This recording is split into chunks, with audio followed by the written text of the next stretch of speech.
خوف عزة، ما فيش خوف، ما فيش خوف، ما فيش خوف، ما فيش خوف، خلاص.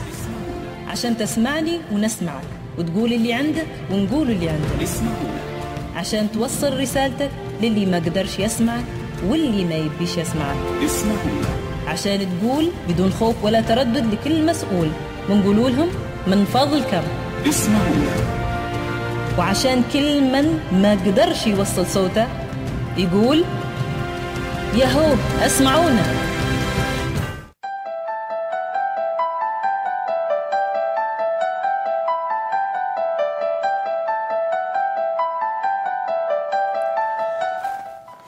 السلام عليكم ورحمة الله وبركاته. مستمعينا مستمعي برنامج اسمعونا صوت الناس لأذان المسؤولين، معكم حنان المقوب تحييكم عبر أثير قناة شباب ليبيا اف ام تردد 101.1. كل عام وانتم بخير، وهذا أول حلقة في الموسم الجديد لبرنامج اسمعونا. نشكر كل من تواصل معي في فترة الإجازة اللي ما خديناش فيها إجازة نظرا للأحداث والظروف اللي صارت لي الزينة، بس إن شاء الله نستفائلوا خير.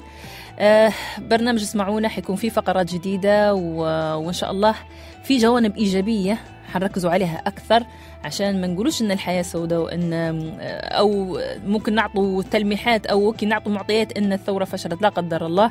لا، في جوانب إيجابية كثيرة لكن نحن ما قدرناش نشوفوها نظرا للضغوطات اللي كانت تحيط بمدينتنا وعلى مستوى ليبيا أيضا. حنبدو كالعادة بفقرة بيني وبينك.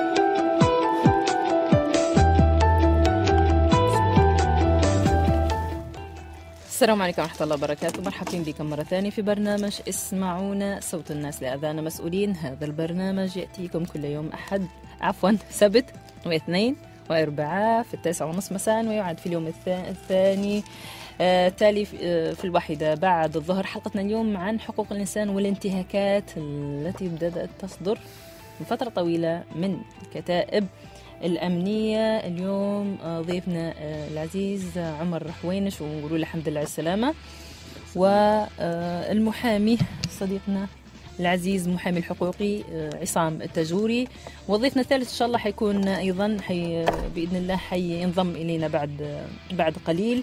مرحبتين بكم. عمر الحمد لله على السلامة. الله يسلمك. عمر، طبعا انت عارف القضية كم اصبحت حديث ليبيا وبالذات في بنغازي، وهي المشكلة انها كانت مشكلة شخصية الى ان تم جز او دخول، يعني مشكلة شخصية وصلت انك تنحبس عن طريق كتيبة. يعني اصبحت الكتائب الان بالتليفون ممكن انها تقبض على حد او تحجز حد. فنحن القناة شباب ليبيا كانت استضافت عادل المشيطي لمدة 2 ساعات وحكى باستفاضة عن وجهة نظره، والآن إحقاق الحق حنسمع الطرف الثاني اللي هو أنت. القضية من البداية، نحن مش حنتطرقوا للمواضيع الخاصة العائلية، نحن مش موضوعنا. البداية كيف كانت؟ طبعا البداية كانت إني استدرجوني للمكان هذا بحكم إن عادل المشيطي في قرابة أسرية بيني وبينه نسب وفي شوية مشاكل عائلية، فقال لي تعال ليلة عيد نصالحه. فاستدرجني للمكان وقعمز وصالح معايا وشرب قهوة وبدفع حق القهوة حتى يعني وفوجئت قال لي تعال اطلع وصلني، انا ما عندي السيارة. طلعت مع الراجل وانا راكب السيارة، جو 2 قابلوني بسلاح الكلاشنكوف سحبوه. وانت وقف، قلت لهم انت مقبوض عليك. فقلت لهم بقى وروني امر القبض. وين انا مش غير اركب. وبعدين جاء واحد دفني ملوطه وطيحوني وقاعد يخبطوا فيا ويضربوا وكروني للسياره، غمضوا وجهي. هذه كبيرة رمضان في الليل، كبيرة رمضان، كبيرة العيد. اوكي تمام. كل ما نحكي مغمض وجهي، مش عارف الوجه اللي ماشي لي انا. ولكمات في السياره طبعا على الوجه، وكلام يا كافر يا عدو والله مش عارف شنو، تو نوروك بالتهديد ان انت تو نوروك. هذه ما شفت شيء يعني، عرفت. معليش كافر انت يعني الله اعلم بحكم التهم اللي ما زلت ما تعرف، اللي ما زلت ما نعرف انا حتى لما طلعت وما عرفتش الا بعد ما مشيت للنيابه العسكريه بعد ما طلعت بيومين. عرفت شنو هي نوع التهم. نوع التهم وشها، وممكن في ورقه نزلتها جهه معينه او الكتيبه على الفيسبوك. نحن نزلنا حتى في صفحتنا، هي الورقه غريبه عجيبه، لكن فيش يعني حنذكروا للناس شنو هي التهم اللي تمول لك. بس خلينا نعرفوا في البدايه ان حضرتك يعني عادل، يعني ما عمركش في حياتك قابلته؟ هذه اول مره تقابله فيها؟ هذه اول مره نقابله فيها انا، رغم المشاكل اللي استمرت لسنوات بيناتكم. طبعا هو ممكن برز في الثوره فمش يظهر نفسه. قال انا مش اول بلاغ يديله في اسرتي على فكره. يعني معلش، هو اول المشكله كانت من امتى؟ ممكن تحددنا يعني من سنه، سنتين، 3؟ من بدايه الثوره. يعني من بداية الثورة. أيوة من بداية الثورة بدأ في المضايقات. هو اللي بدأ يضايق فيك. نعم. هيك لله في لله. بدأ يضايق فيا طبعا لله أنا ما نعرفش طبعا. ففي المشاكل العائلية هو قال شنو نطلع. تحسس منك أنت رغم أنها مشكلة عائلية. لا ما ضايقنيش أنا بس، ضايق العائلة كلها. كيف ما تقول عديلي كلهم ضاقوا منا. ليش؟ بس لأنه هو بيعاقب الأسرة الأخرى يعني. فهمت. بنفوذه اللي عنده توا بعد الثورة اللي داره. ممكن أنت عارفة غنى وكيف ما قال له هو، قال أنا منشد الثورة ورمز من رموز الثورة. إيه طبعا رموز الثورة ما شاء الله ما كثروا، والمفجرين الثورة كثروا، ونحن صباغين. ده تكمل. باهي. فالمهم عائلتي كلها ضاقت منا يعني، عرفته. فالمهم نحن كنا لما وصلت للمكان أنا قعدت مغمض، تعرضت للضرب، للتفتيش، خذوا أغراضي الشخصية كلهم، ساعتي، تلفوناتي اللي عند الآن ما سلمونيش ليا. لما قبضوا عليك ما عرفوش بأنفسهم هم من؟ أبدا. جاب الله أخويا الصغير اللي جبت معي أخويا، قلت له كان صار حاجة أشهد. لأنك ما كنتش واثق في عادل. ايوه ما كنتش واثق فيه. ايوه فقلت انت تجيب شخص يكون من بعيد، هو اخوك. ايوه يراقب لو في اي شيء حد بيتعرض لك. فاخويا تتبعهم بالسياره، ما دورش معاهم، وصل للمكان، عرف المكان، بلغ الاهل. المكان من وين؟ اللي هو طلع المعسكر، ما مش نقول 17 فبراير لانه ما زال من المعامله، لانه هو 7 من ابريل. نفس المكان يعني، اللي هو نفس المعامله طبعا. اللي هو الكتيبه تاع 17 فبراير مقرها الرئيسي اللي في الهواري، اللي مقابل جامعة بنغازي. تمام. فلما خشوني جوا بعد الضرب، حولوا القناع اللي على الوجه هذا، مش عارف هو حاجة حطوها هيك، وما شفت شيء أنا، وقاعدين ايديا بالكليبشة مربوطات، نين تورمن يعني، مازال عندي صبعي ما نحسش فيه هذا. والدار هذه فيها إضاءة خلوني فيها. بعد فترة زمنية ممكن تحدد بالنص ساعة للساعة، طبعا وقتين ساعتي هنا ما نقدرش نحدد، نقلوا لي الغرفة ثانية، غرفة مش نظيفة، ما فيهاش إضاءة في الليل طبعا، وفيها روشن يعني ممكن متر في المتر، ومشبك بالحديد يعني ما يسكرش.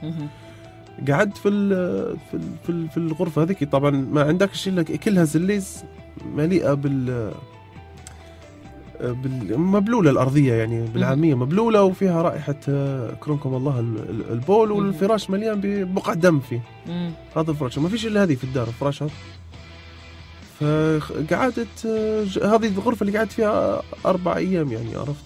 في الأربع أيام ما عرفوكش يعني بأنفسهم، ما قالوا لكش أنت ملقى عليك التهمة لأنك أنت قبضنا عليك لأنك متهم بكذا أو كذا أبدا أبدا خاطئ. إن جاء حد مسؤول من الكتيبة قال لي أنت النيابة هي اللي بعثتنا نقبضوا عليك.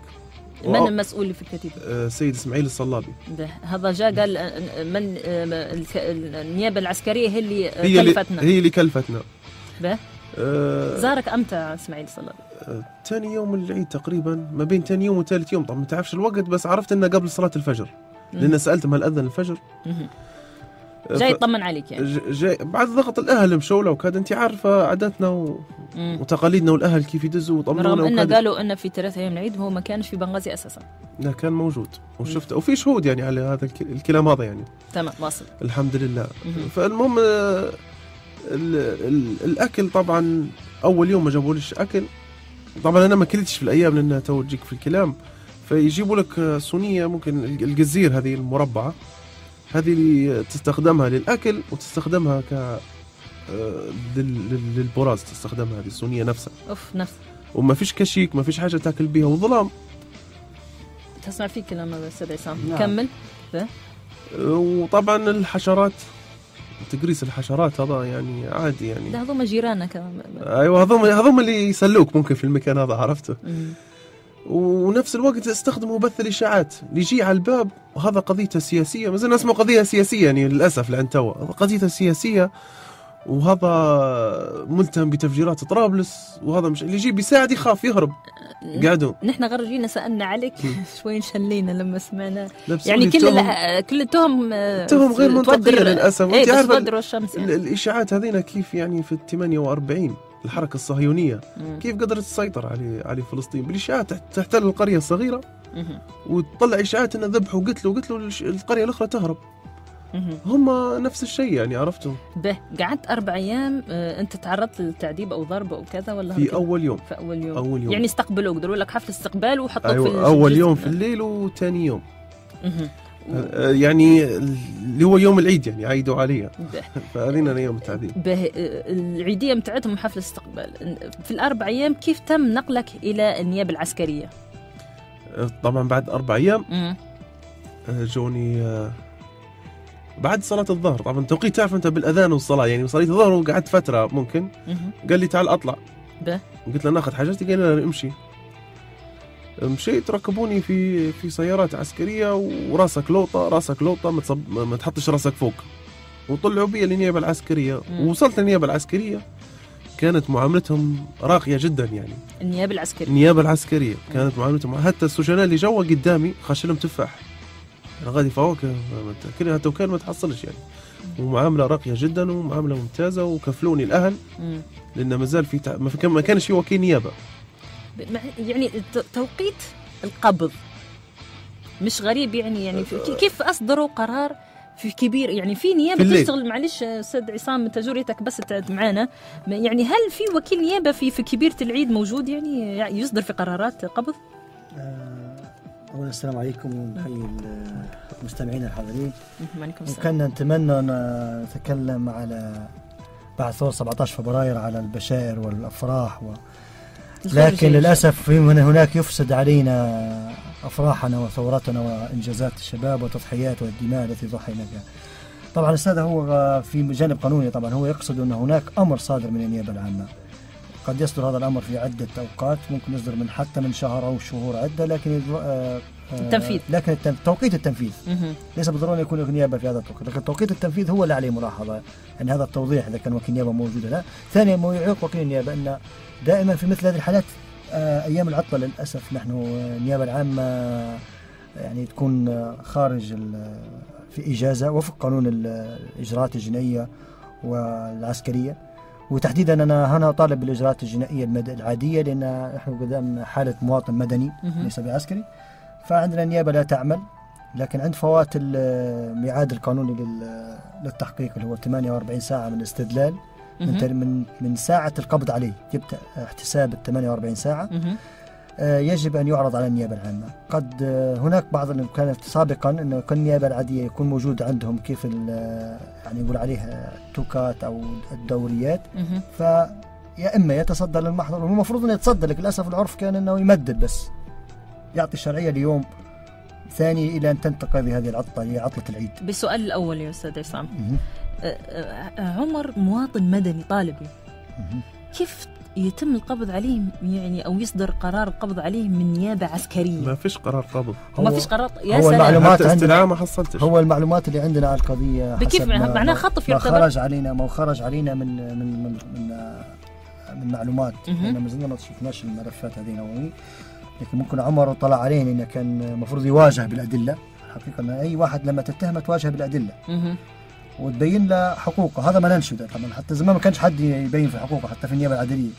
لكن ان شاء الله تكون عندنا العرف القانوني هذا يعني باذن الله عند ضباط التحقيق ووكلاء النيابه العامه، هو التنبيه على المتهمين بحقوقهم ما هي قبل ان يبدا التحقيق. اي بس استاذ كيف اصدر قرار قبض وهو ما فيش ادله يعني؟ هو لم يصدر قبض حسب ما سمعت من اخي عمر، وجد انه هي تاشيره تحقيق او الاستفسار او الاجراء موجه لكتيبة 17 فبراير للتحقيق بهذه الورقة أو البيانات الموجودة في هذه الورقة. هل الإجراء هذا بروحه صحيح؟ ما ناخذوه وحدة يعني معقولة؟ حتى نكون صادقين.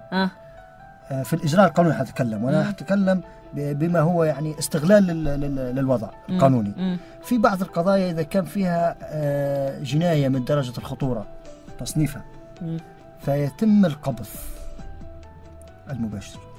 الجناية هذه مش أنا مثلا أنا أخاف هنا عن ضياع أدلة مهمة أو هروب الجاني لاكتشاف أمره لخطورة الجاني أو لخطورة الأفعال التي قد يرتكبها. بنسألك سؤال أنا توا بس هناك ما قلنا سامحيني مقاطع، يجب أن تكون هناك أدلة ثابتة. الله يفتح عليك، ليست مجرد أقوال مرسلة. يعني توا أنا مثلا نعدي مثلا النيابة العسكرية ونعدي نقول راهو يا جماعة الخير عصام التزوري هذا خائن للدولة الليبية وعميل إن شاء الله للموساد ونقول اللي عندي، يعدي على طول يدير امر بالنية ويتوكل على الله وانا ما عنديش ولا دليل، عباره اني انا سردت لما حكايه وشكيت فيك. يعني هل الاجراء هذا سليم؟ هذا يعتبر اقوال مرسله. يعني هل يعتبر يعني يصدر منا قرار قبض مجرد ان نجي نبلغ بدون دليل؟ قرار قبض يصدر مأمور الضابط او النيابه العامه.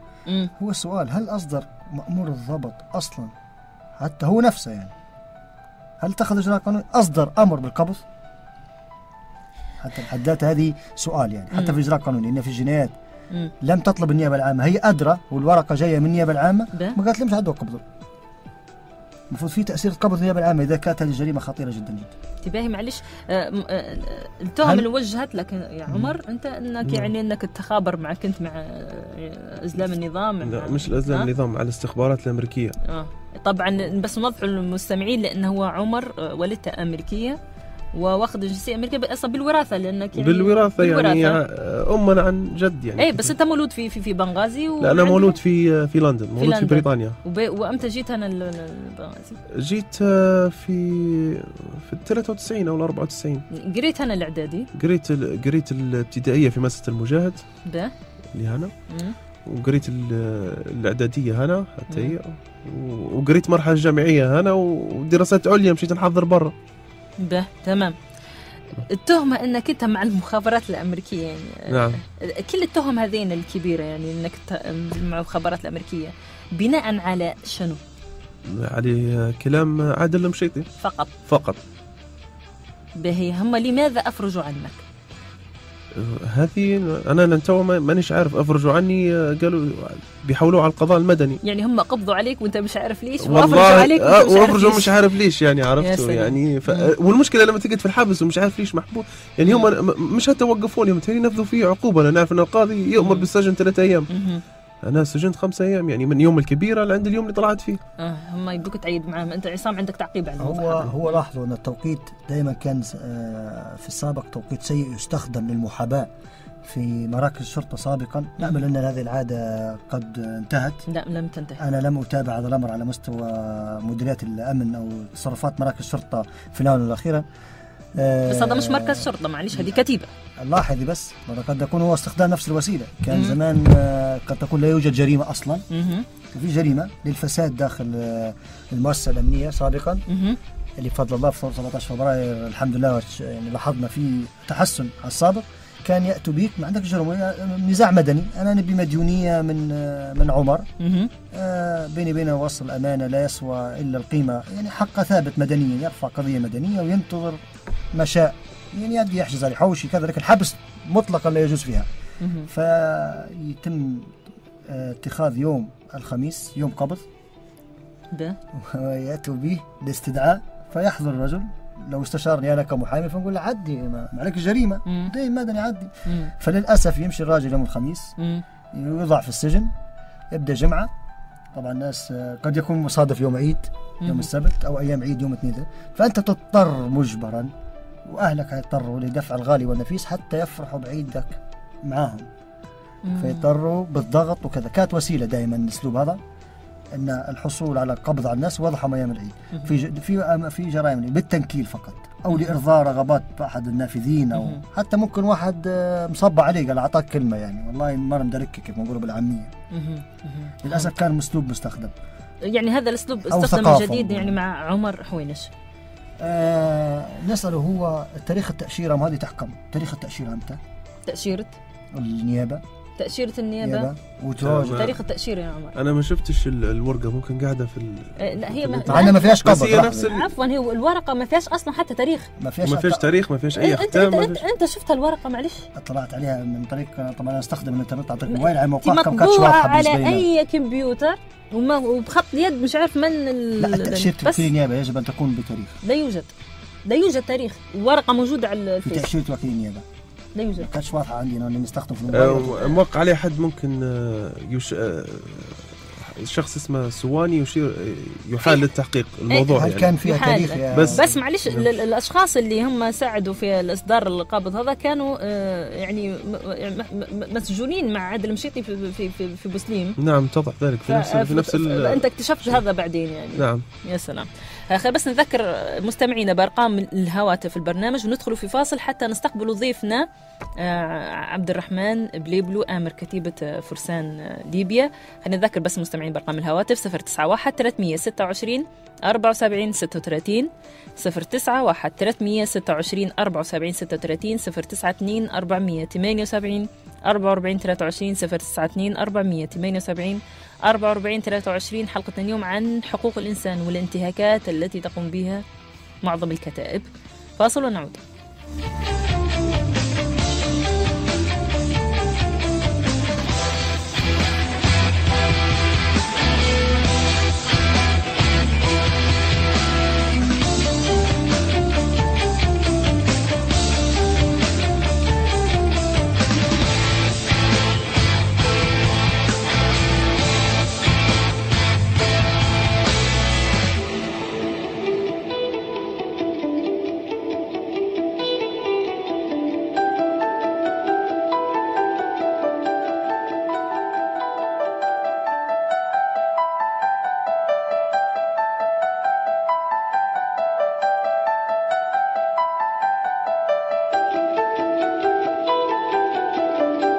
مرحبتين بكم مرة ثانية في برنامج اسمعونا صوت الناس لأذان المسؤولين. هذا البرنامج يأتيكم كل يوم سبت واثنين واربعاء في 9:30 مساء ويعاد في اليوم التالي في 1 بعد الظهر.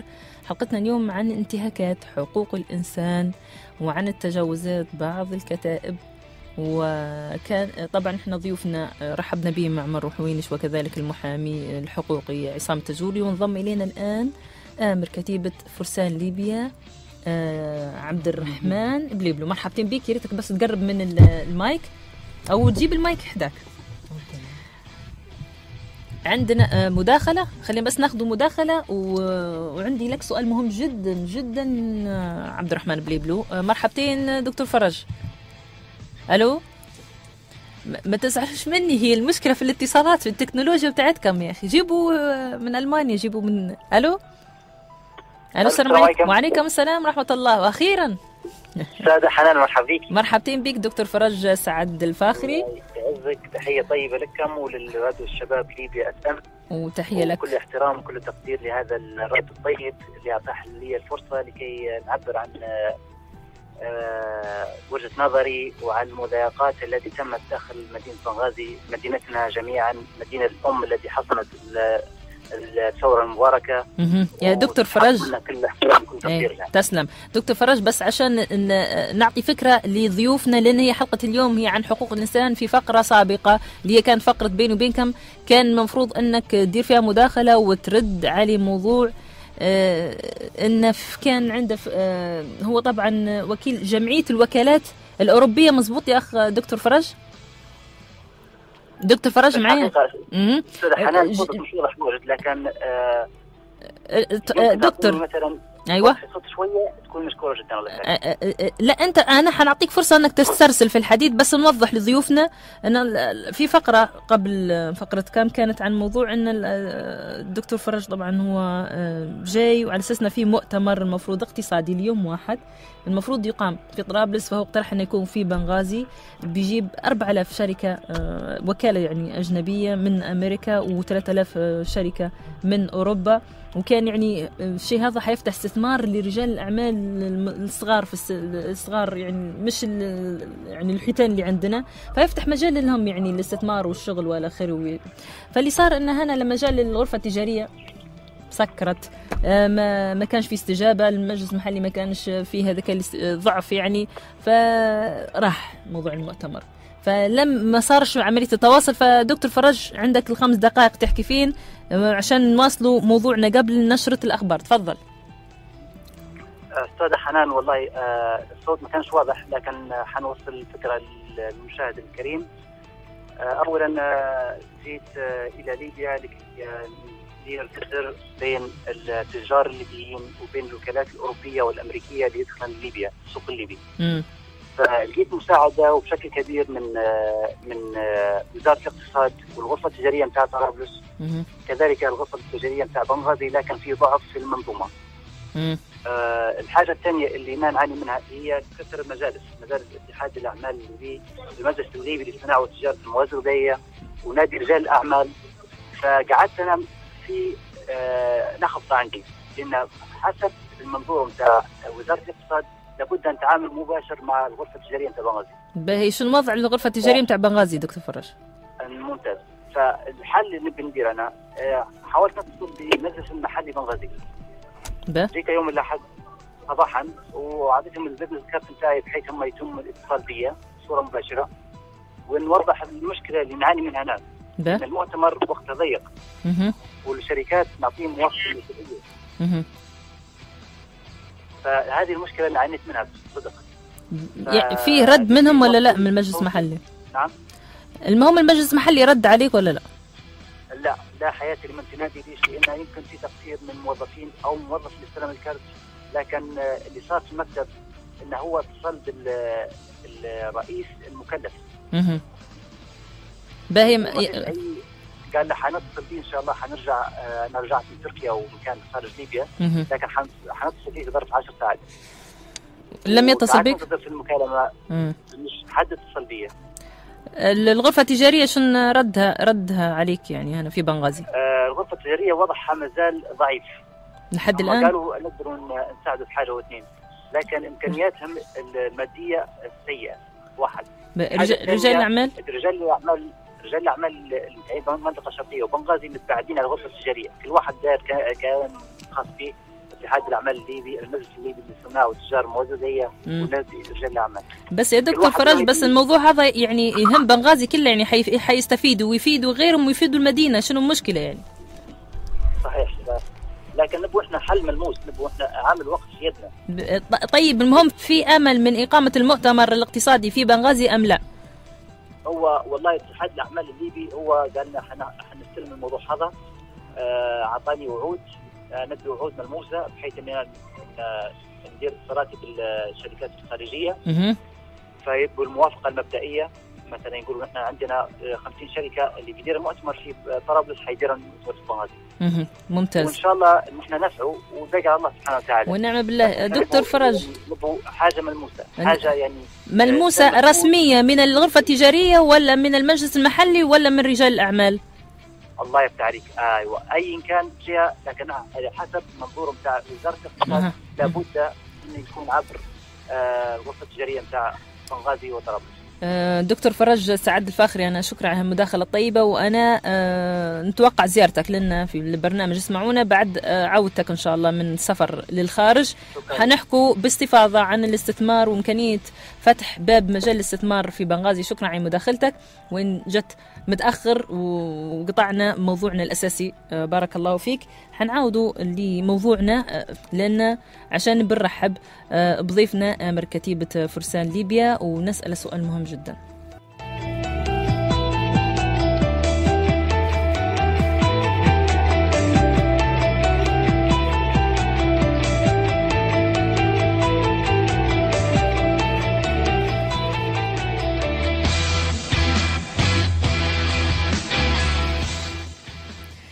مرحبتين بكم مرة ثانية في برنامج اسمعونا صوت الناس لأذان المسؤولين. هذا البرنامج يأتيكم كل يوم سبت واثنين وأربعاء في 9:30 مساء، ويعاد في اليوم التالي في 1 بعد الظهر. حلقتنا اليوم عن حقوق الإنسان والانتهاكات اللي صايرة من بعض الكتائب. ضيوفنا اليوم الأخ المواطن الليبي اللي طلعوا لها جنسيات أخرى غير الأمريكية. نرحبوا به أخ عمر حوينش، ونرحبوا أيضا بالمحامي عصام التجوري المحامي الحقوقي، وكذلك نرحب بضيفنا عبد الرحمن بليبلو. مرحبتين بك آمر كتيبة فرسان ليبيا. يا أخ عبد الرحمن، أنت في كتيبة فرسان ليبيا تتبع المجلس العسكري المنطقة الغربية. باهي حنقول شن جايبها هنا البنغازي؟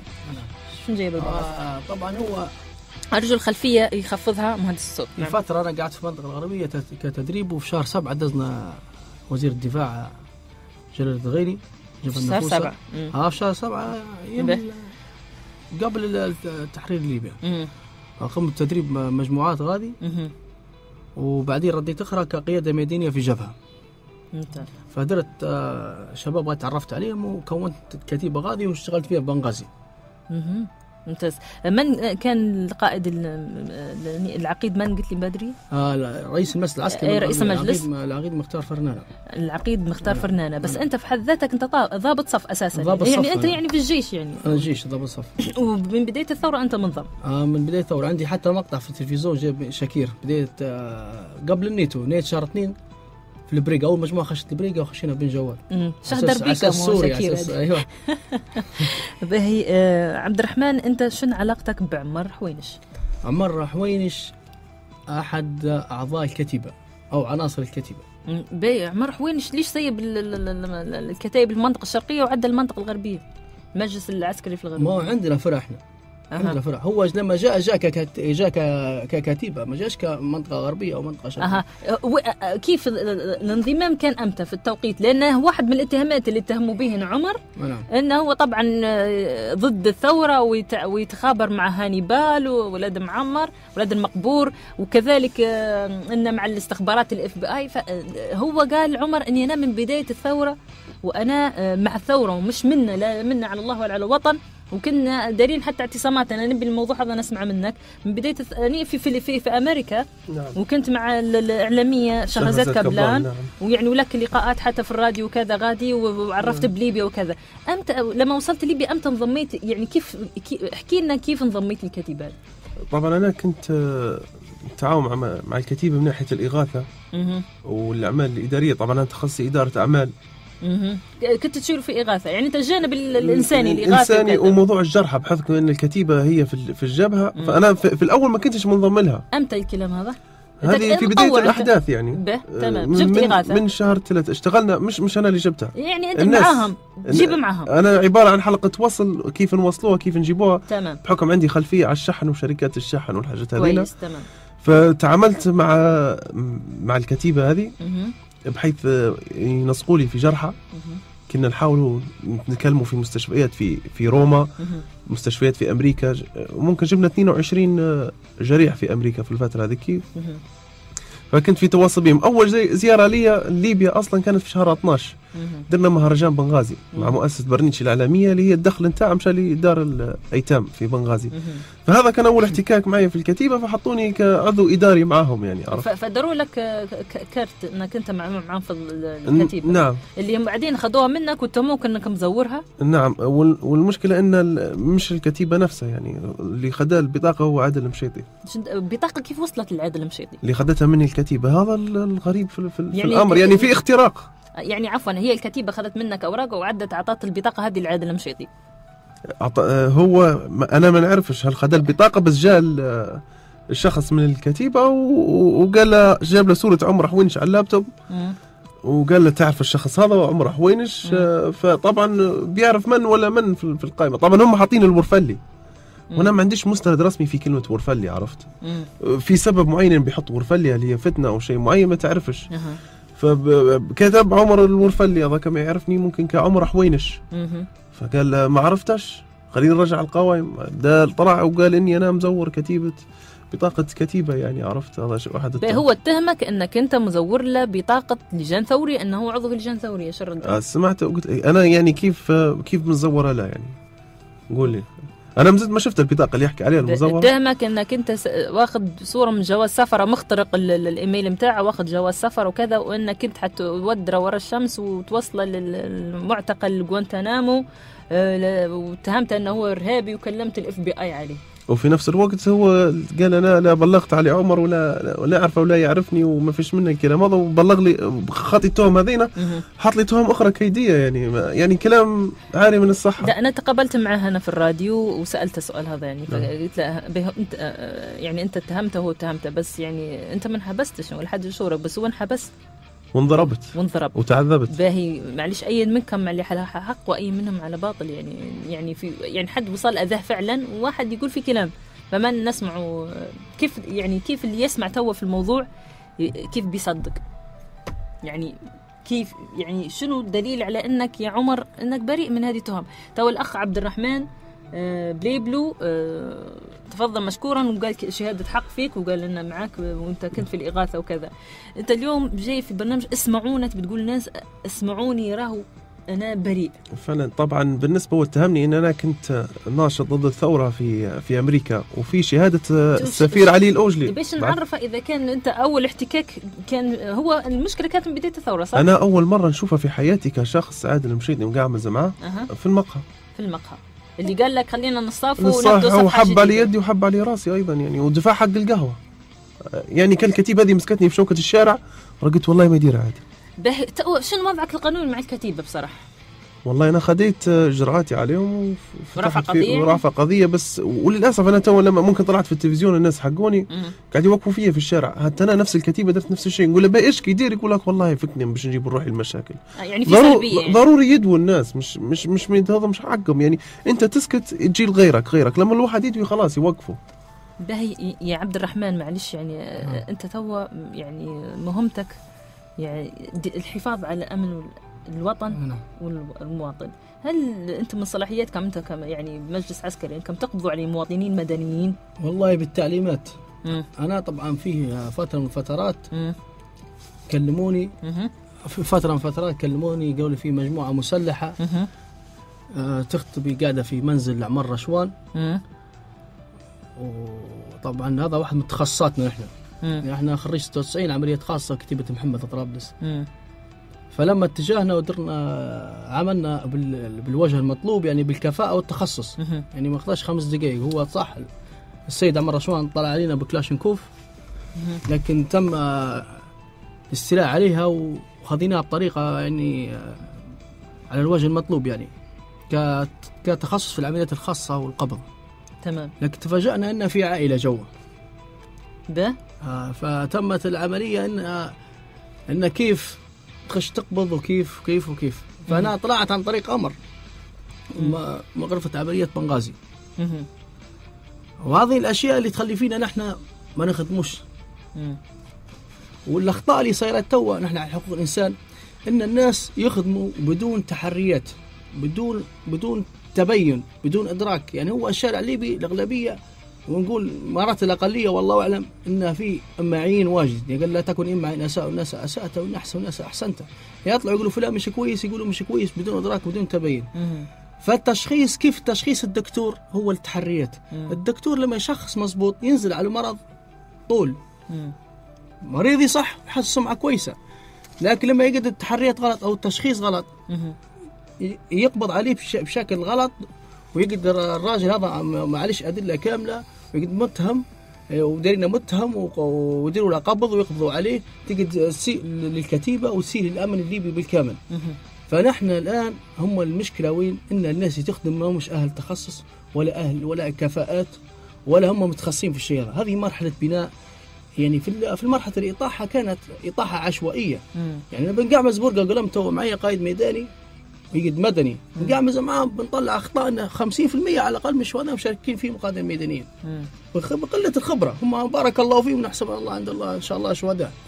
لكن في مرحلة البناء كأنك أنت بتطيح حوش قديم بتطيح يجيب أي واحد يطيح. هو مفروض يطيح على المستوى إنه في تخصص حتى في إطاحة لكنها طيح حتى يقولوا أي واحد يطيح. لكن في البناء تبني أفضل من الحوش الأول بيش تقوم على الحجة على الأزلام اللي ما زالوا متعلقين في المقبور. فأنت بتقوم عليه الحجة بتبني أحسن. والبني ما يبيش نفس الناس مش شرط إن اللي يطيح هو اللي يبني. اللي يبني ضروري كفاءات وتخصص. نحن موقعنا الاستراتيجي كليبيا وكتروات ما يبوش حد يضحك علينا. تأمين الحدود ضروري كفاءات وليس بالكمية يعني 20,000 50,000 بالكفاءة بالكيفية وليس بالكمية. كيف ما صاير في إسرائيل أجبن خلق الله جنبهم أشجع خلق الله. دويلة صغيرة إسرائيل لكن ما يقدرش حد يجرى يخش تل أبيب بالتكنولوجيا وبالكفاءة بالكيفية وليس بالكمية. يعني تطور تكنولوجيا على 2012 أقمار صناعية نربط الحدود تاعي بالبطم كل شيء قد بالتكنولوجيا. يا متخصص أنا. سؤالي أنا. هل تخصص الكتائب ان تقبض على المواطنين، حتى نقول يا سيدي حالة طوارئ والله غالب المديريات الامن مستضعفه الان، المستضعفين على الارض ما فيش امكانيات وانت تعلم الوضع. هل من تخصص الكتيبه ان تقبض على المواطن وتقوم بتعذيبه؟ وفيه اللي في بعض طبعا مازال الاخ عمر بيحكي عليه، في مواطن مخطوف من طرابلس وقاعد مسجون في بنغازي، وحتى هنا ما يعرفوش لها 3 شهور. يعني معقوله يعني توصل الكتائب للمرحله هذه؟ شايف ان هذا صح؟ هذا قانوني؟ لا، هو من ناحيه قانون ما هو قلت لك الناس اللي تخدم ما هيش دارسه قانون ولا تعرف تخدم. تبي ليش ما تعطيش العمل تعطي العيش الخبازه وليك النص يا اخي؟ ما هو انت تشوفي مرحله الشارع الليبي وين ماشي. انتهت يا اخي الثوره، احنا تو في بناء دوله، ما تقولوا ليش يعني مازال. ما تو معليش، تو كاعلاميه والله كمذيعه في اشياء اكبر. يعني تو اول حاجه ترمجتها في الشارع برنامج التصفيه مازال. القتل اللي في الشوارع، مرات نطلع من الاستوديو مرات نلقى كاميرا شوفيه. فانا في نعتبر الشهداء اللي يسقطوا في مرحله البناء، انا عندي هناك شخصيا عبد الرحمن، انا عندي اعظم من اقوى من اللي سجدوا في مرحله الاطاحه. لان البناء الدوله هو اهم من اطاحه الدوله. كيف اي صغير يجيب لي حاجه خربها لا باش يردها. والشعب الليبي الان مع احترامي للشباب ان كيف الطفل تعطيه ما يحتاج وليس تعطيه ما يريد. المرحله اللي قاعدين فيها توا الان، المرحله اللي قاعدين فيها توا ليبيا زي الطفل. تو شنو تحتاج ليبيا؟ تحتاج تكنولوجيا في حمايه الحدود اول شيء باش نعرف نخدم جوا. حمايه الحدود اول شيء. هل انت معي بصراحه رغم انك انت امر كتيبه، هل انت مع الاراء المتعاليه الان، الاصوات المتعاليه بحل الكتائب واندمجها في الجيش او في الشرطه، واللي غير كفء لا في هذه ولا في هذه يدور له عمل اخر ويعطي العيش الخبازه؟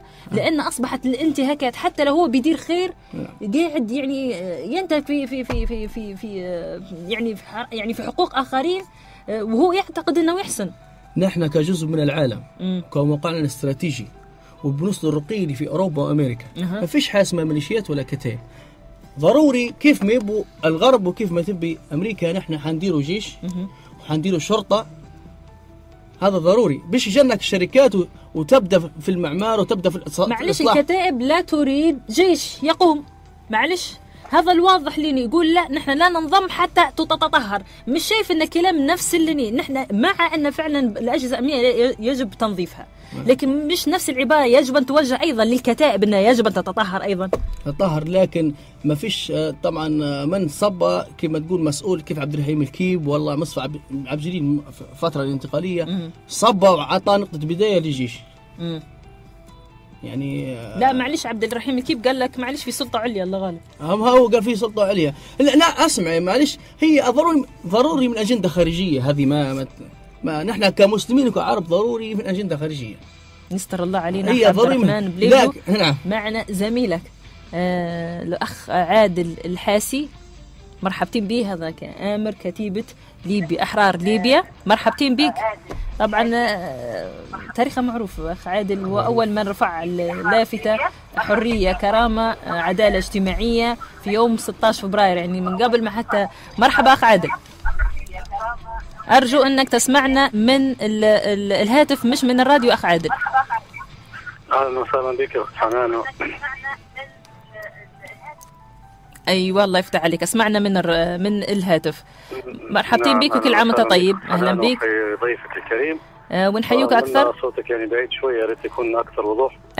اخ عادل، حلقتنا اليوم الجرأه وطرحك المواضيع الحساسه وطرحك لنبض الشارع. تسلم. وانت حتى انت الان اعتقد انك قاعده مرابطه على ظهر وقاعده حتى انت في جبهه يا اخت حنان. والله وانا والله فعلا يعني محتاجين لهذه المنابر اللي فعلا تتحسس المشاكل وتحاول إيجاد الحلول وتحاول أنها نعم. أيوة شكرا يا أخ عادل، أرجو يعني بارك الله فيك وشهادتك مجروحة فيا، بس أنا حابة في حلقة اليوم هي عن حقوق الإنسان والانتهاكات والتجاوزات من بعض الكتائب.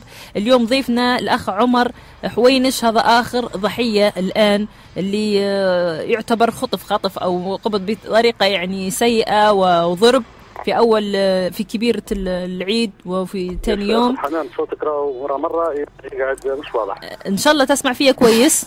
تسمع فيها كويس المهم فضيفنا الأخ عمر حوينش اللي تم حجزه وتم ضربه في كتيبة 17 فبراير بناء على كلام أخ عمر حوينش، ومعنا المحامي عصام التجوري الحقوقي، ومعنا آمر كتيبة فرسان ليبيا الأخ عبد الرحمن بليبلو. نحكوا عن موضوع الكتائب، متى تنضم للجيش وتفكنا من صداع أن هي الحكومة فكري أفندي يعني يقبضوا أمتى ما يبوا بمجرد علاقات شخصية يقبضوا على أي حد وممكن يعتقل وممكن يعني يسجن وحتى هلا ما يعرفوش وين مكانه. نعم. فيا أخ عادل أنا نحيي فيك ونكبر فيك أنك يعني أول كتيبة تسلم بصراحة أسلحتها وتنضم للجيش كأفراد، فهالخطوة الجبارة هذه يعني كيف جاتك؟ هو كما قلت لك يعني نحن يعني من ابناء هذا البلد وما نزيدش على اخواننا الاخرين ثوار وما نزيدوا على باقي الثوار الحقيقيين وقد الكتائب، لكن نحن الان نبغى نقولوا ان المرحله مرحله بناء دوله والانتقال من الثوره الى بناء الدوله والى بناء المؤسسات والى عوده الشرعيه والى عوده هيبه الدوله. القرار يعني نقول لك هو قرار كنت انا مستنيه وعرضت على المجلس الوطني الانتقالي الى السيد المستشار في مشروع وطني سميته المشروع الوطني الثاني، وقدمته لرئاسه الوزراء باليد الى السيد عبد الرحيم الكيب، وقدمناه الى الاخوه الثوار والى منظمات الدفاع المدني، وكنا نقولوا ان السلاح بعد التحرير ضروري وشرعا يدخل في يعني في كيانات رسميه معروفه والتقليديه واللي هي بين الداخليه والجيش. لتحسسي ولقربي من الثوار وقربي من الكتائب، وحسيت ان في سلاح مؤدلج، وحسيت ان في سلاح مشبوه، وحسيت ان في اشياء يعني فعلا الشارع بدا يمتعض منها وبدا ينتقد السلاح وينتقد الثوار بعد كان يبجلهم ويقدرهم ويعزهم ويكبر نصرتهم للدين الوطن. اصبح الشارع يمتعض من بعض التصرفات تحسب على الثوار، التصرفات والتجاوزات الشرعيه. يا أخ عادل أرجو أنك تكون في مكان في تغطية لأن صوتي يقطع. بس يا أخ عادل أنا سؤالي كم عدد أفراد الكتيبة اللي انضمت؟ واضح يا أخت حنان يا ريت يا أخ عادل. أخ عادل عندك ولا عندي؟ لا هو عندك تسمع فيه كويس؟ لا مش واضح، أنا رغم إني قاعد في تغطية كويس يعني. أخ عادل الله غالب هذه التكنولوجيا الموجودة البسيطة في راديو شباب ليبيا FM. يا أخ عادل أنا نحن اليوم نحكوا على موضوع الكتائب التي تتعدى على المواطنين باسم الثورة. أنا سامحيني بالنسبة للأخ عمر حوينش يعتبر صديق لنا يعني، ورجل تعرفنا عليه بعد الثورة وله موقف يعني معروف، ورجل يعني عنده حتى نشاط في قضية منظمات المجتمع المدني، وكذلك يعني قضية احتقالها يعني صراحة نعتبرها يعني انتهاك لحقوق المواطن، حتى ولو كان يعني تدور حوله شبهة أو متهم في قضية. هناك يعني أشياء وأعراف ومبادئ وقيم ضروري أن نرسخها، أن للمواطن حقوق، وأن المتهم بريء حتى تثبت إدانته، وأن قضية الاستدعاء الأولي، وأن قضية مباشرة التحقيق بأسلوب راقي. نحن نطالب بأن يحترم المواطن ويحترم القيم العامة.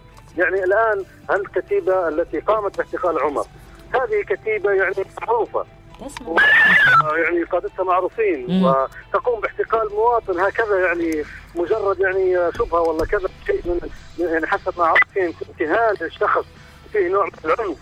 انت تريد ان تصل يا اخي، انت تشوه في نفسك يعني انت، واخر الامر يعني نصل الى مرحله الى مرحله الفوضى، الى مرحله ان نحن حتى المنظمات الدوليه ومنظمات حقوق الانسان والدول الكبرى تنظر لنا الآن بتخوف. يا أخ عادل عشان بس عامل الوقت الله ينعم عليك، أنا حابة لازم أن تكون ضيفنا لأن الموضوع هذا مازال عارف أنه يطول الحديث فيه، بس سؤالين مهمات وعلى السريع. أولا كم عدد الأشخاص اللي انضموا كأفراد داخل الجيش في كتيبتك؟ لأن نعلم أن فيه بعض انشق ورفض أن ينضم للجيش. يا أخت حنان أنا بقول لك نحن لم ننضم، نحن انحلينا. الحلة الكتيبة الذي انضم هم شباب فرادى. نحن قسمين، قسم عاد أعمالهم الطبيعية وعاد إلى ممارسة حياتهم الطبيعية والتحقوا بأعمالهم المدنية، وقسم نتيجة رغبتهم ينضموا إلى المؤسسة الشرعية وإلى رئاسة الأركان. يعني ينضموا فرادى، يعني لم يكن معهم عندهم انضمام يعني سلاح، لأن سلاح استلماته بالكامل رئاسة الأركان وسلموه للجهة الشرعية للجيش. ممتاز. الآن انضموا وحيكلفوا بمهام يعني فرادى، يعني كل واحد يمشي في مجال تخصصه اللي يقدر يخدم فيه بلاده. أخ عادل، أنت أنت في الجيش الآن ولا أنت منحل؟ يعني الناس يقولوا أنتم انضميتوا، نحن لم ننضم، نحن حلينا الكتيبة، حليناها بالكامل. ممتاز. يعني سلمنا المقرات وسلمنا الأسلحة وسلمنا المعدات والسيارات والأختام وسلمنا حتى المراسلات، وقلت لهم إذا كان عندكم شيء تبي تحاسبونا نحن مستعدين. ممتاز. يا أخ عادل الحاسي، ما تقدرش تمر على الكتايب هيك تقول يعني تعديهم شويه بالموقف البطولي اللي دايره، يعني موقف النبيل هذا. حنان، نعم للاسف انا كنت طارح هذا الكلام في اجتماع مهم جدا حضره اغلب قاده الكتايب. شن كان ردهم باختصار اخ عادل؟ في تجمع سرايا الثوار، وكان حاضرين على اعلى مستوى، اعلى شخصيات التخيليه كانوا حاضرين. شو ردهم؟ للاسف يعني المقترح بتاعي قو بالرفض، بل بالعكس رفضت حتى على تقديم هذا المقترح، وخلق شقاق عندي في كتابتي، وخلقوا ضروري فصل كتاب فصل موجود عندي سوريه لك عندما تقابل كتاب فصل، لاني انا اعتبر انسان لا اتوافق معهم في كثير من الاراء. طيب هم شن معلش الحل المطروح عندهم اذا كان هم ما يبوش ينضموا للجيش وما يبوش ينضموا للاجهزه الامنيه؟ يعني بيكونوا مثلا ميليشيات يعني عسكريه ولا شنو؟ الجسم البديل، الجسم الاخر الموازي، يعني جسم الحرس الوطني، جسم مقابل الجيش، جسم ثاني يسمي نفسه الحرس الوطني او اي شيء اخر، يقعد له اختصاصات وشرعيه، ويقعد يقوم حتى هو بالقبض، ويقعد اسم موازي للجيش، موازي للشرعيه. يشرعا يبوا ميزانيه مليار، ويبوا يقعدوا قاده هم، ويقعدوا يعطوا رتب، يعطوا صلاحيات. هذا بعض منهم، والبعض الاخر يبي مصلحه شخصيه، البعض الاخر ما زال مش عارف خطوره المرحله، وانه هو ما زال يتخبط ومش عارف ينضم لاي فريق. يعني نحن نبغى نقول لك ان رانا شبهه السلاح الان في ايدي ناس اعتقد انهم يخدموا ايديولوجيا معينه، اعتقد ان هناك اراده حتى سياسيه. بعض الموجودين في المشهد السياسي يعني حتى لما نلتقي في لقاءات جانبيه يعني غير مقوله ولا كذا، يقول لا ضد ما تسلمش سلاحك ما زال بدري.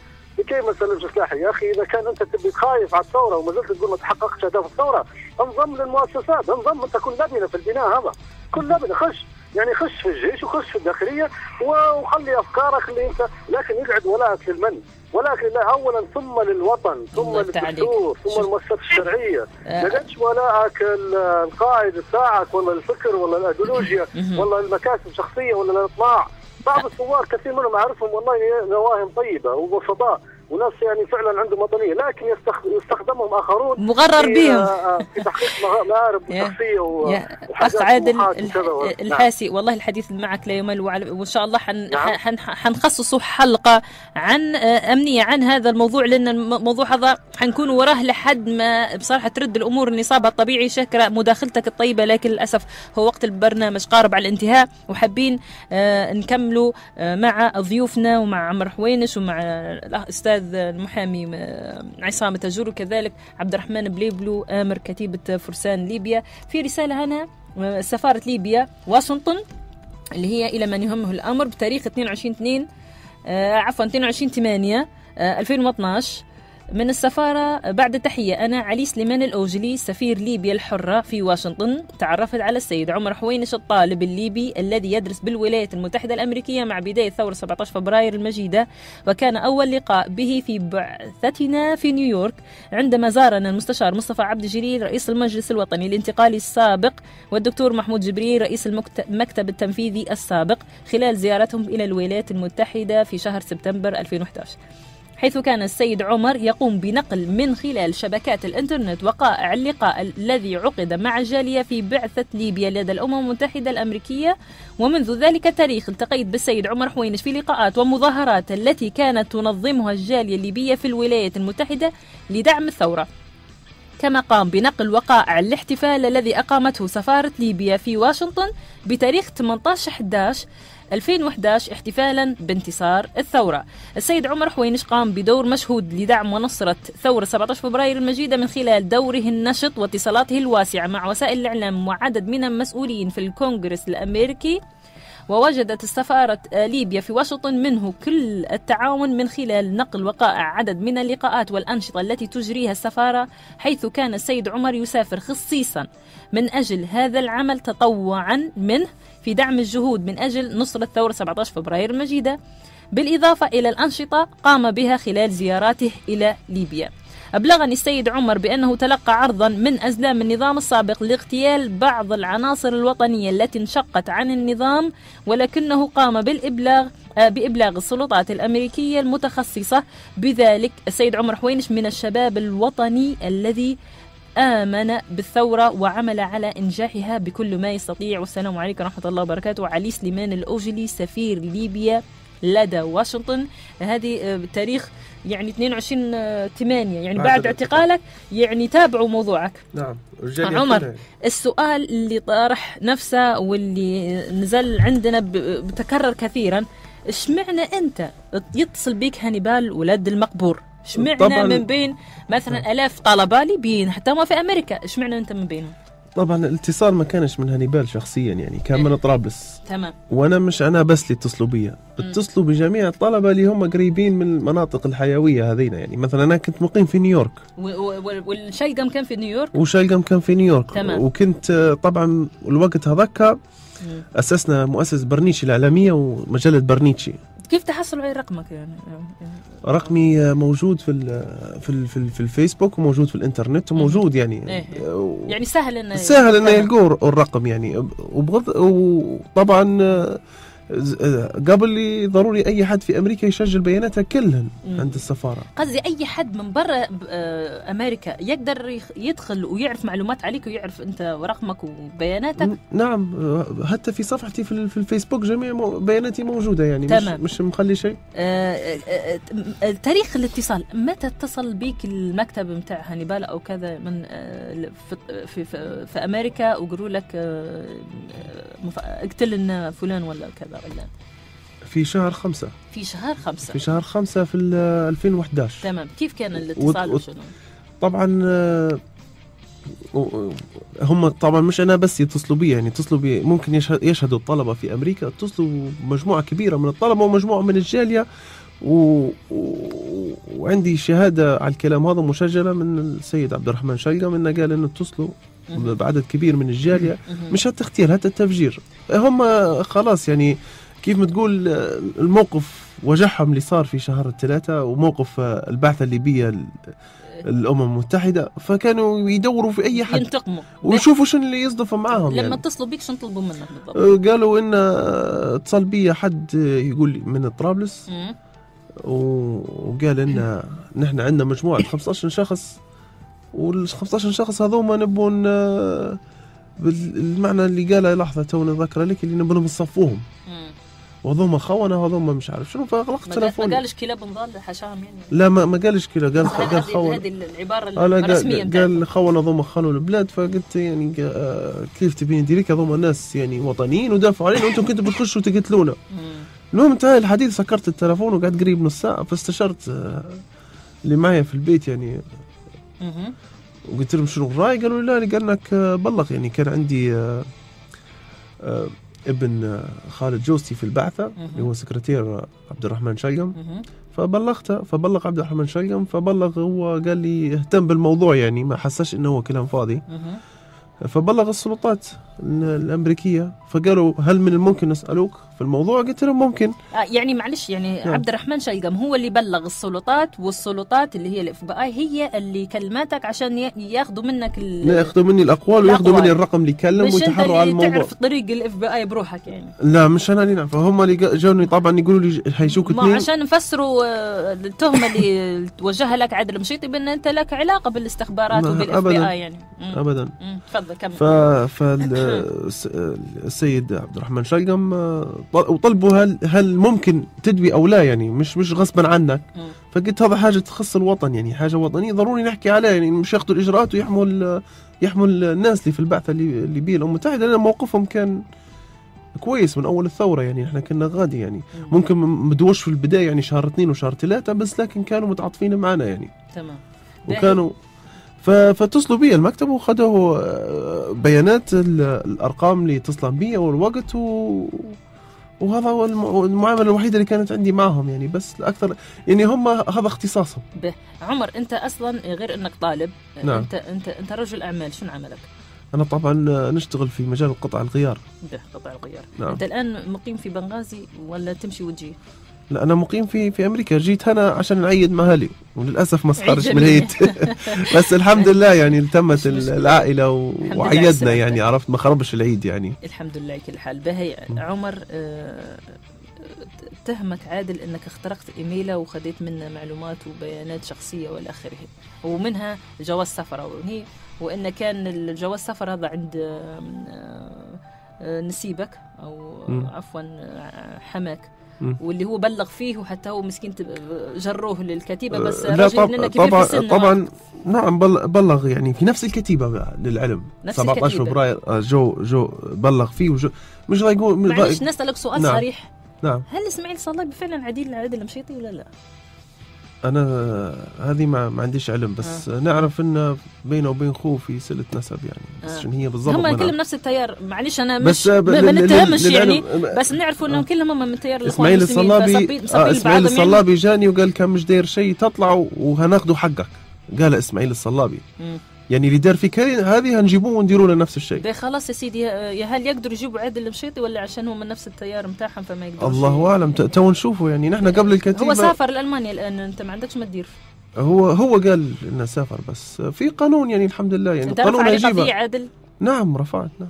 بهل رفعت قضية صح؟ نعم. باهي لو ثبت عليه إنه هو ظلمك أو إنه بلاغ كيدي أو كاذب، هل الكتيبة عندها استعداد أن تقبض عليه وتحطه في نفس الغرفة اللي حطوك فيها؟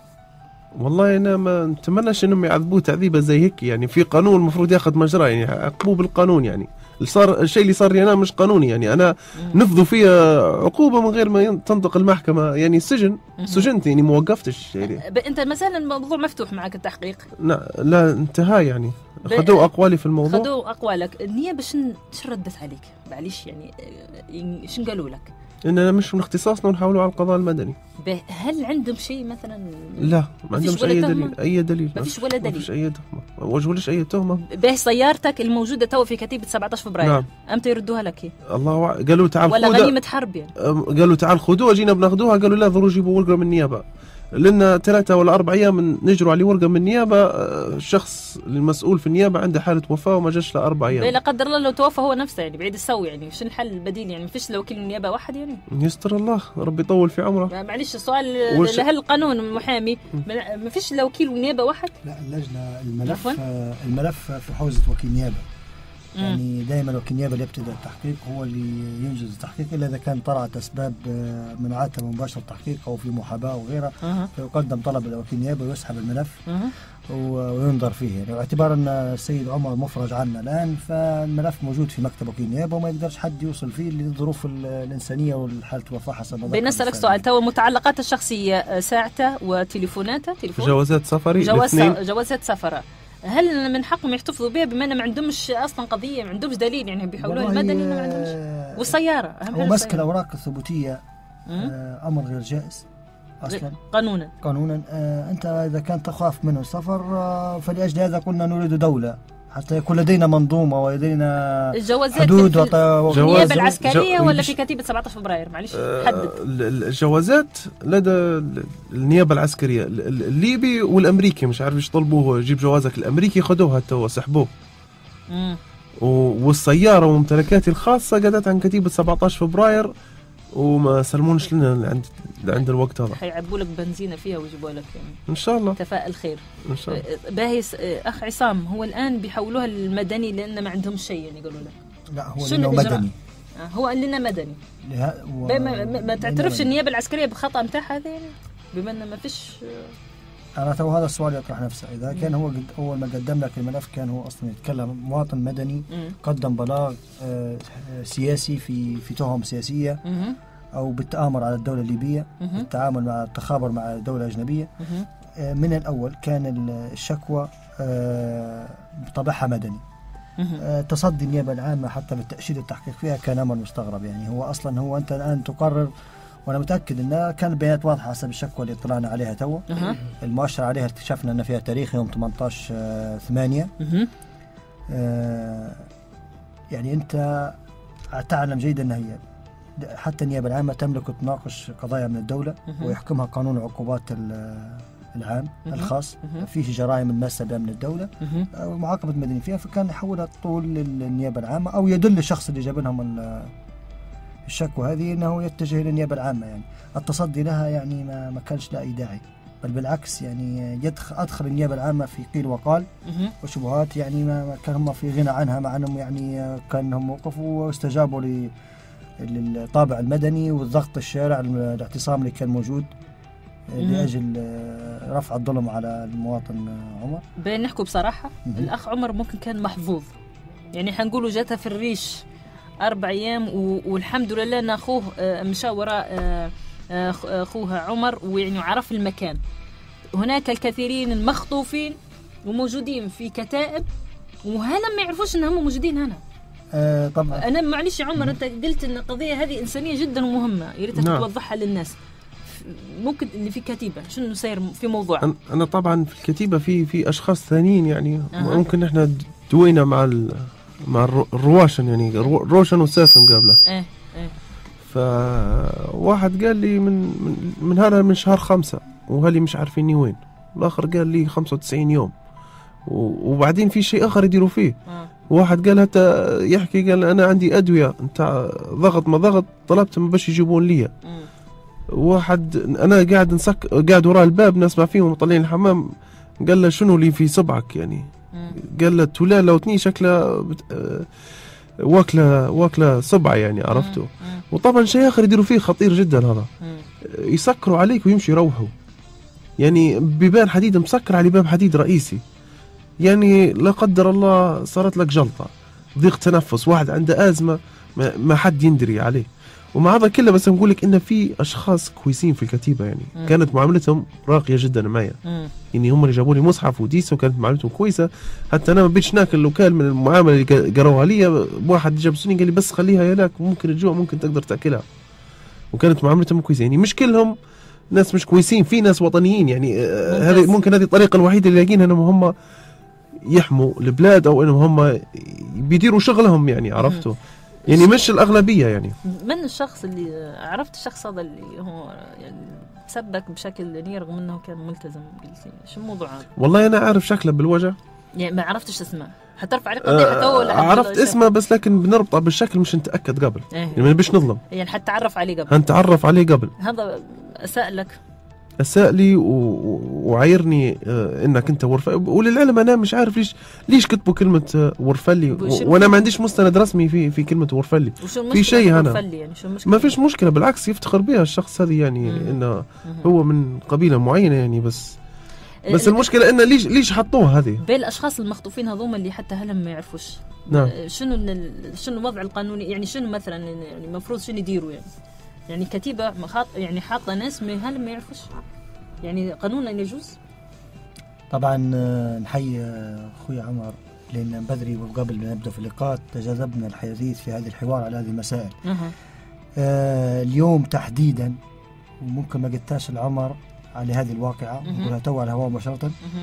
عمر الشخص اللي قلت عليه له 95 يوم في اللقاء في كلامنا قبل اللقاء اللي المقاول كان أهله عندي صح ماشي.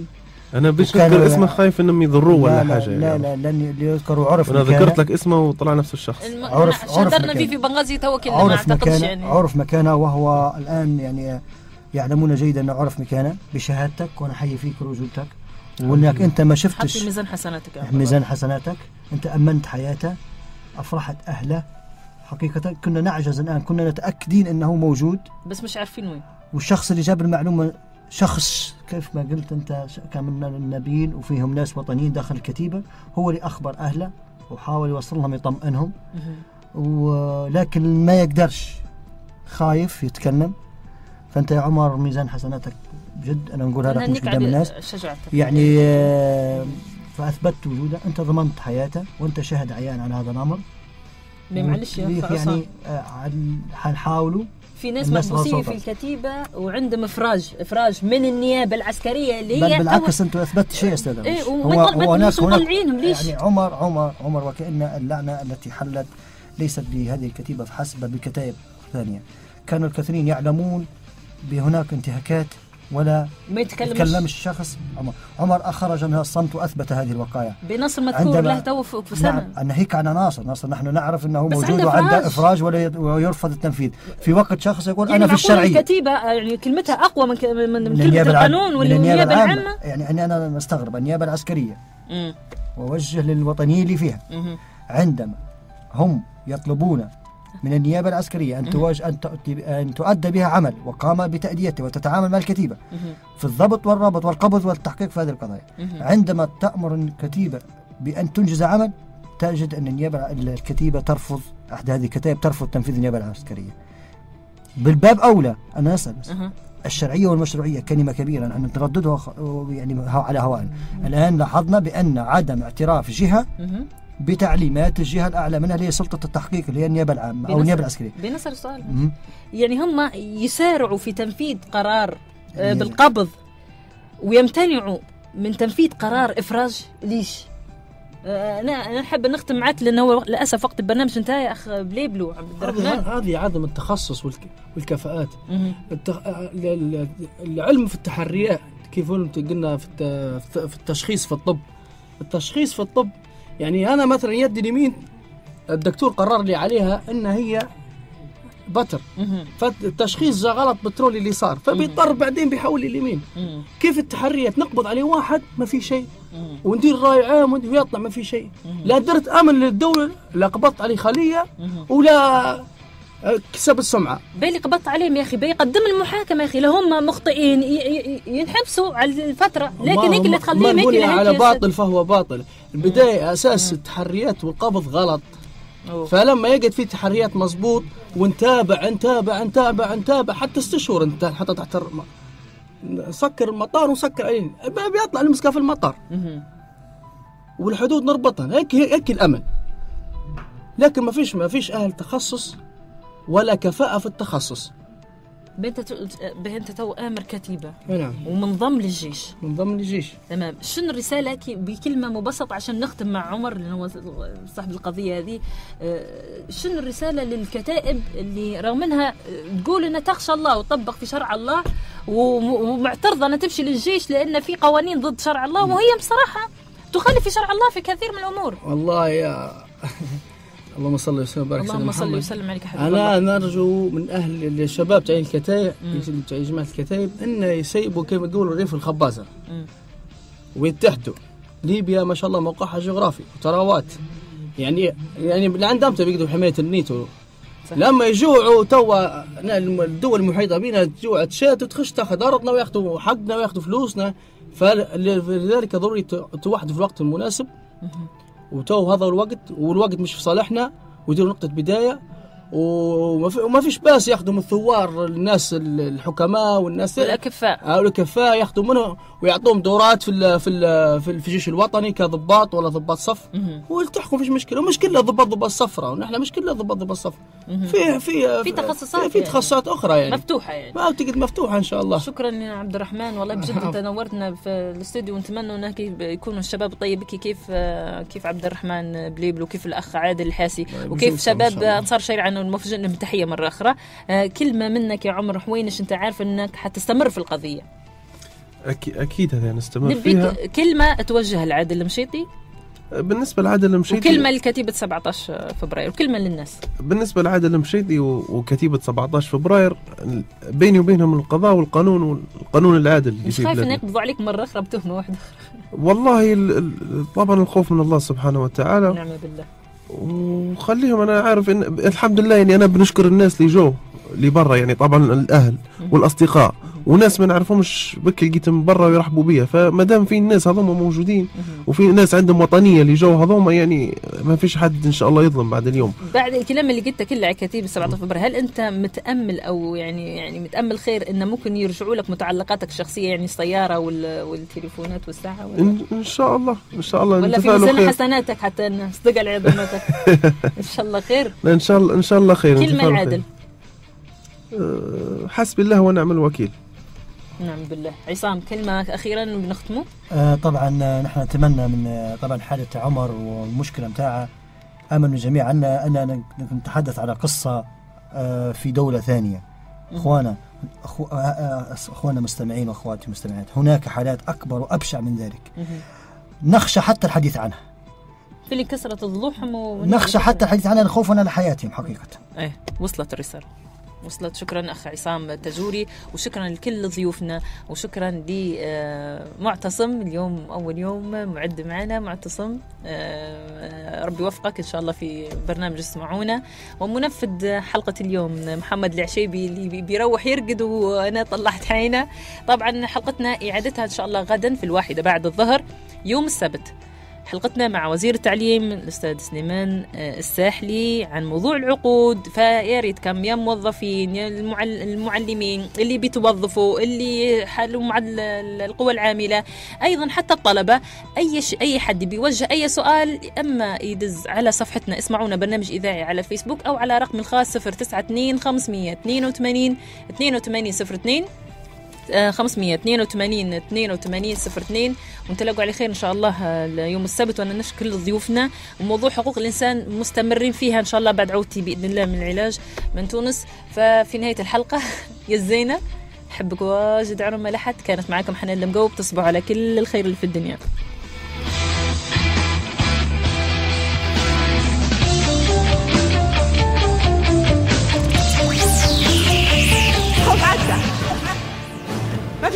ما فيش خوف خلاص. عشان تسمعني ونسمعك، وتقول اللي عندك ونقول اللي عندك. عشان توصل رسالتك للي ما قدرش يسمعك واللي ما يبيش يسمعك. عشان تقول بدون خوف ولا تردد لكل مسؤول، ونقولوا لهم من فضلكم وعشان كل من ما قدرش يوصل صوته يقول ياهو اسمعونا.